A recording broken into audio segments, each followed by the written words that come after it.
So, um, let's review about the transform pipelines in PyTorch. So, uh, uh, the key takeaways that I have learned here is the focus shifts from just accessing data to preparing data correctly so it can be used by PyTorch models.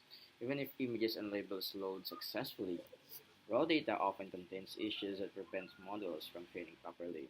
Transform pipelines solve these quality problems. So, the structure review here. So, number one, why transform pipelines are needed?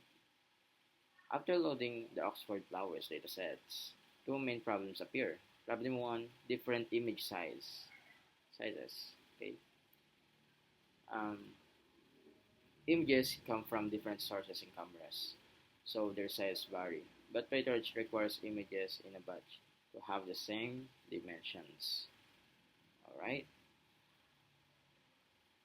so that is batch size, comma channels, comma height and width. If height and width are differ, PyTorch cannot stack them into a batch, causing an error. Problem 2. Wrong data format. Images load as PAL images, but models expect tensors. So we need consistent image size, correct tensor format. Transform pipelines fix both.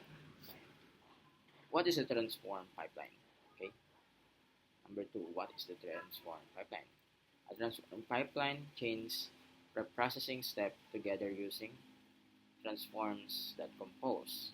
Each image passes through the transforms in sequence before reaching the model. Number 3. Fixing image size correctly.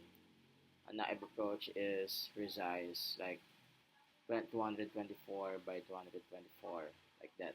But this distorts images if the original is rectangular. Better approach. Resize using a single value like resize 224. It is scales the shorter side, preserves aspect ratio, and then we could crop it using the center crop function, like center crop to 24, extracts a square from the center, results uniform images without distortion. Number 4, converting images to tensors. Using the two tensor functions does three important things.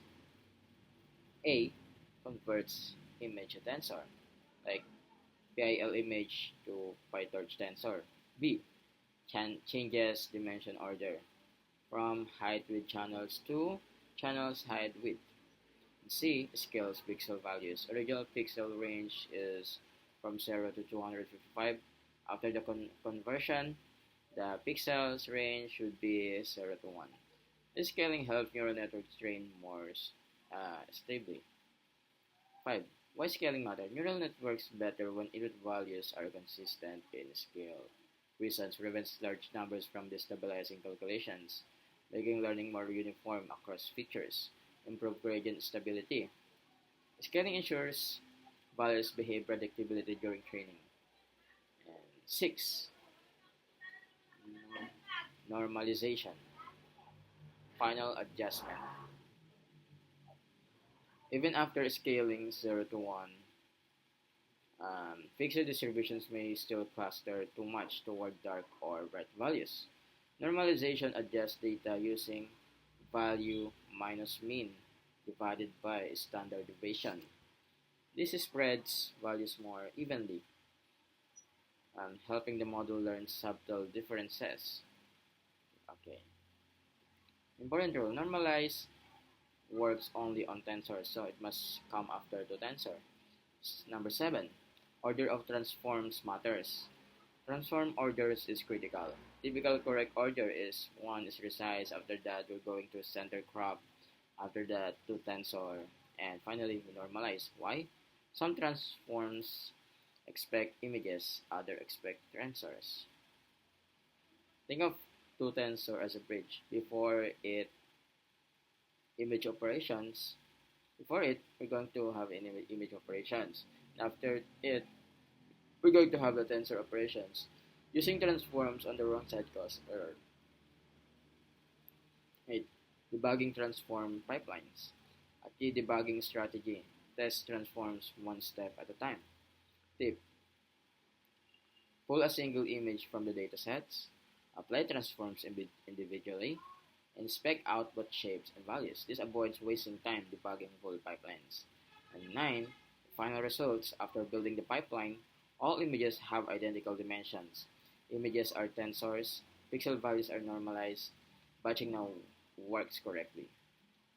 So the example batch shape would be batch size, comma 3, comma 224, comma 224. The dataset is now ready for training. So the key takeaways here from the learning, the things that I have learned is raw images rarely work directly with models. Okay, raw images rarely work directly with models. We should transform it rather than having a raw images. Transform pipeline standardize and clean data. Resize plus crop preserves image quality. To tensor converts formats and scales values. Normalization improves learning. Transform order matters. Testing steps individually prevents debugging headaches. Final summary. So, the data quality problems that prevented the datasets from working with PyTorch, images are now consistently sized, correctly formatted, and normalized, making them suitable for training. The next step will complete the data pipeline by handling dataset splitting, batching, and performance improvements for efficient training.